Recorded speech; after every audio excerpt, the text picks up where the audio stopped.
നമ്മൾ സ്നേഹിച്ച് ലാളിച്ച് വളർത്തുന്ന നമ്മളെ കുട്ടികളില്ലേ, അവർ തന്നെ ഒരു ദിവസം നമ്മളെ കുറ്റം പറയുന്ന ഒരു ദിവസം വരും. ഞാനൊരു ഉദാഹരണം വെച്ച് പറഞ്ഞുതരാം. ഒരിക്കൽ ഞങ്ങളൊരു ഫാമിലി ഫംഗ്ഷനിൽ എല്ലാവരും ഭക്ഷണം കഴിച്ച് അവനവൻ്റെ പ്ലേറ്റ് കഴുകി വെക്കുമ്പോൾ ഒരു 15 വയസ്സുകാരൻ്റെ കയ്യിൽ പ്ലേറ്റ് ഇല്ല. ഞാൻ ചോദിച്ചു, നിന്റെ പ്ലേറ്റ് എഴുതാമെന്ന് വെച്ചു. അപ്പോൾ അവൻ പറഞ്ഞു, എൻ്റെ പ്ലേറ്റ് എൻ്റെ ഉപ്പ കഴുകി വെക്കും എന്ന് പറഞ്ഞു. അതായത് അവൻ്റെ രാവിലത്തെ ബെഡ്ഷീറ്റ് ഉമ്മ മടക്കി വെക്കും, അവൻ്റെ ഡ്രസ്സ് ഉമ്മ അലക്കും, ഉമ്മ അയൺ ചെയ്യും, അവൻ്റെ റൂം ബാത്റൂം ഒക്കെ ഉമ്മ വൃത്തിയാക്കും, അവന് ഭക്ഷണം ഉപ്പ ഉണ്ടാക്കി കൊടുക്കും അല്ലെങ്കിൽ ഉമ്മ ഉണ്ടാക്കി കൊടുക്കും, അവൻ്റെ പ്ലേറ്റ് വാപ്പ കഴുകി വെക്കും. എങ്ങനെയുണ്ട്?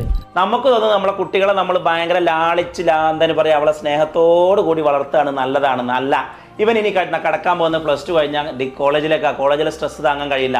അത് കഴിഞ്ഞാൽ പിന്നെ ജോലിയിലെ സ്ട്രെസ് അവന് താങ്ങാൻ കഴിയില്ല. അത് കഴിഞ്ഞാൽ വിവാഹ ജീവിതത്തിലേക്കാ, ഭാര്യ കുട്ടികൾ പാരന്റിങ്, ഒന്നും സാമ്പത്തിക സ്ട്രെസ് ഒന്നും അവന് താങ്ങാൻ കഴിയില്ല. അന്ന് അവനിങ്ങനെ ജീവിതത്തിൽ എന്ത് ചെയ്യണം എന്നറിയാതെ ഇങ്ങനെ എന്താ പറയുക, ഒരു അന്താളിച്ച് നിൽക്കുന്ന ഒരു സമയമുണ്ട്. അപ്പോൾ അവൻ പറയും, എൻ്റെ ജീവിതത്തിൽ ഇങ്ങനെ ആക്കിയത് എൻ്റെ പാരൻസ് ആണ്, എന്നെ ഒന്നും പഠിപ്പിക്കാതെ ഒന്നും ചെയ്യാൻ വിടാതെ എനിക്കൊന്നും അറിയാത്ത ഒരാളാക്കി എന്നെ